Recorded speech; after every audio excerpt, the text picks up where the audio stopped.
give us a little bit of that just in the reservoirs. Just forget about falling as rain. Just let's restock the reservoirs. But unfortunately, it doesn't work like that. Let's take a look at what we do have in store as we get closer to the weekend. The heat dome off to our southeast is going to build just a little bit closer to the Bay Area. So temperatures, especially inland, are going to be noticeably warmer tomorrow.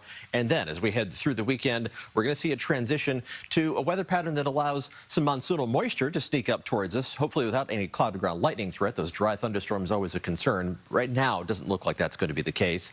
But also, as the onshore winds weaken, maybe even turned offshore in the mid and upper levels of the atmosphere, some of the smoke from the wildfires elsewhere in the state is going to start drifting into the Bay Area, as we talked about roughly 10 minutes ago. We'll do that again at 6 o'clock and track that smoke as it gets a little closer. Right now, well, we just have fog surrounding Sutro Tower. As we look in that direction from Salesforce Tower, the fog really backed up quickly again today. And temperatures, well, while they struggled to warm up around the Bay, they did warm up inland. 90 degrees right now in Concord. It's 83 degrees right now in Livermore. That's a little bit closer to normal for this time of year. 79 Santa Rosa, 73 degrees for the moment in San Jose. The fog is going to spread out, but it's not going to be that dense, that thick to start the day tomorrow, which means it's going to dissipate pretty quickly. We're going to be looking at pretty much unobstructed visibilities for most of the Bay Area already by 10 o'clock Friday morning, except right along the coast where it's going to be a little tougher to shake. But I do think you're going to see some sunshine along the coast as we head towards midday and into the afternoon. Temperatures tonight drop down into the 50s across the board. 50 the cool spot in Santa Rosa, 59 degrees the warm location in Antioch. Most of us in the low to mid 50s by early tomorrow morning, which is pretty close to normal for this time of year. High temperatures tomorrow, well, it just depends on where you are. Low 60s along the coast, mid 60s for San Francisco, very close to average, and also upper 60s and low 70s for the East Bay, close to normal. Low 80s for San Jose and a little farther into the 80s as you go farther inland in the Santa Clara Valley. The North Bay, reaching mostly up into the 80s.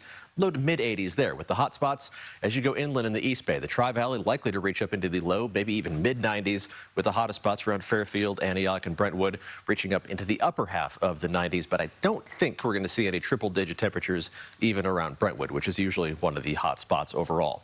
Our fire danger index with hotter temperatures tomorrow, you would expect this to climb. And there are some areas shaded in yellow here indicating a few values about halfway up our fire danger index scale from 0 to 10. But most of them kind of topping out around 4. As we go into the first half of the weekend, it's still going to be toasty inland on Saturday, but not that much higher as the onshore winds start to weaken. That does help to improve the situation a little bit in terms of the wind gusts, but of course then it can't deliver any moisture in terms of higher relative humidity values. It's all a balance. Let's take a look at the 7-day forecast as we go into the weekend. Pretty close to average temperatures for San Francisco, Oakland, and San Jose, just cooling off slightly after tomorrow's little bump in temperatures. And then we warm up again by Tuesday and Wednesday of next week. More clouds Monday and Tuesday with some of that monsoonal moisture drifting through. Temperatures farther inland are going to be hotter, especially inland parts of the East Bay. Mostly in the middle portion of the 80s for the North Bay tomorrow. Everybody cools off Saturday and Sunday back to near average temperatures Sunday and Monday.